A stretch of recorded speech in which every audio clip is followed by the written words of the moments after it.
Well, this Ask Energy question comes from Jane, and she is wondering if she needs to count calories to be able to effectively lose weight. Okay, this was a big one. I will try to do my best in answering this in only one response or this one video, but this is a monster when it comes to the topic area because there are so many things that go into this. Now, let me just get one thing out of the way. If you live in the United States, our government actually allows food manufacturers to have an error rate up to 20% in recording calories or reporting calories on a food label. So that means if you pick up a food product and it has 100 calories, it could actually have anywhere between 80 to 120 calories. So I need to start with that because there is a lot of inaccuracies when trying to count calories that are on food product labels. Okay, so that's number one. Number two is if you're using a food logging software program, there could also be error because the exact food that you eat may not be in that food logging software. And if you're thinking, oh, I'll just put in a custom food, absolutely. But remember again, the food manufacturers are allowed up to 20% error in reporting the total calories that are on the label. Now, if you're eating a whole food or fresh food, it's a little bit different, obviously.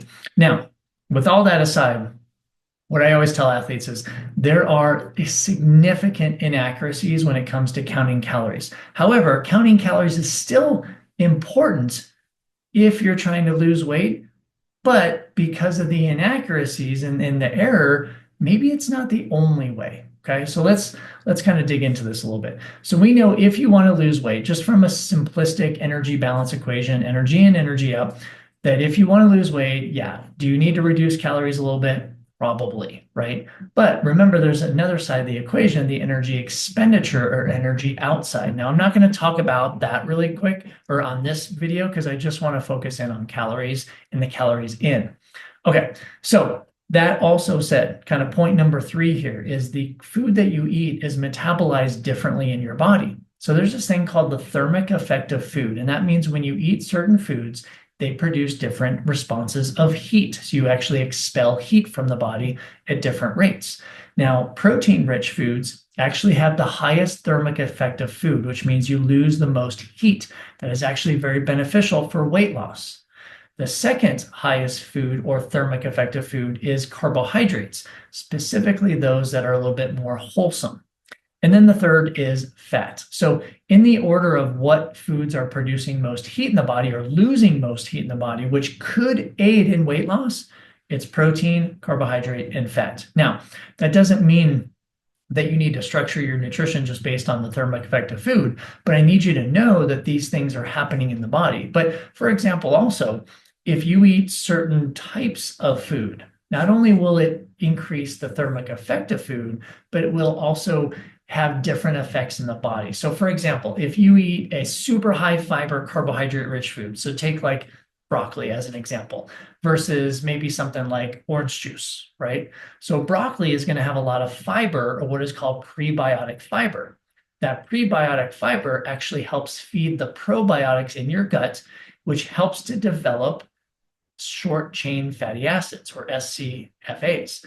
Now, all of that can actually improve gut health, and there are some ties and some relationships between having a healthy digestive system and the opportunity or the success rate in losing weight versus drinking just a glass of orange juice, which has no fiber, and that just passes right through the body, does not feed the good bacteria in the body, does not produce short chain fatty acids, and will not aid in your weight loss goals. So again, weight loss is a little more complex than we think it is. It's not as simple as, oh, if I count calories, I'll lose weight. Let's not disregard that. That could be important depending on what you want to accomplish. But here's the thing too. I think weight loss, if you're just trying to count calories for weight loss, it's like wearing a pair of handcuffs that you cannot get off, right? Because you're always weighing, measuring, you're always focused on that. But remember again, if you are focused on that, there is some error in that. So nothing is perfect, right? Especially when it comes to biology, because our cells are evolving, are changing every 10th of a second, right? We have turnover in some of our cells.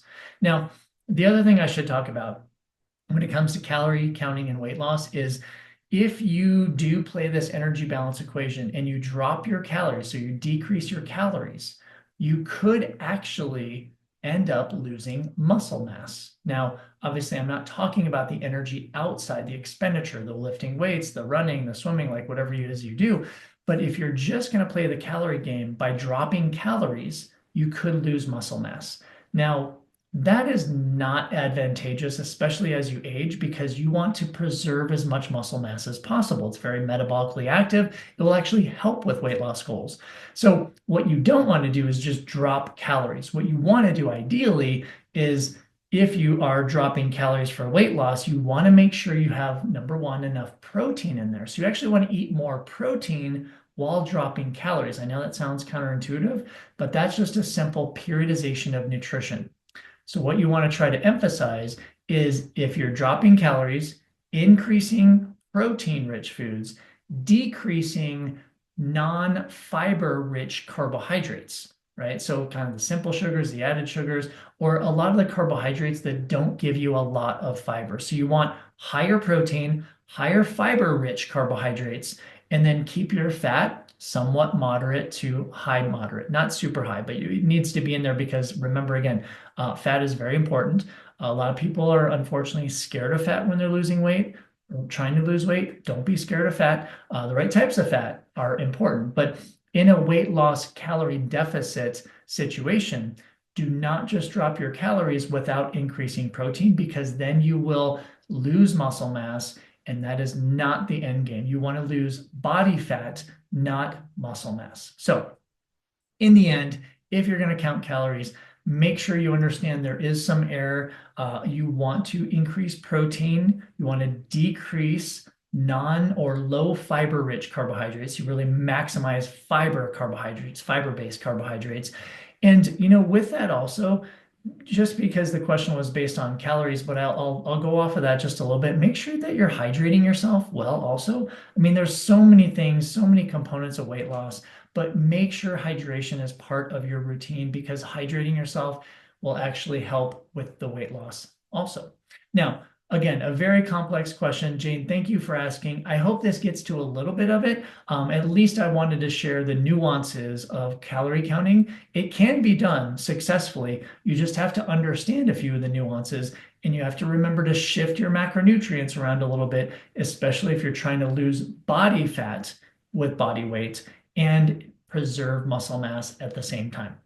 Okay, that's it for Ask eNRG today. See you on the next one.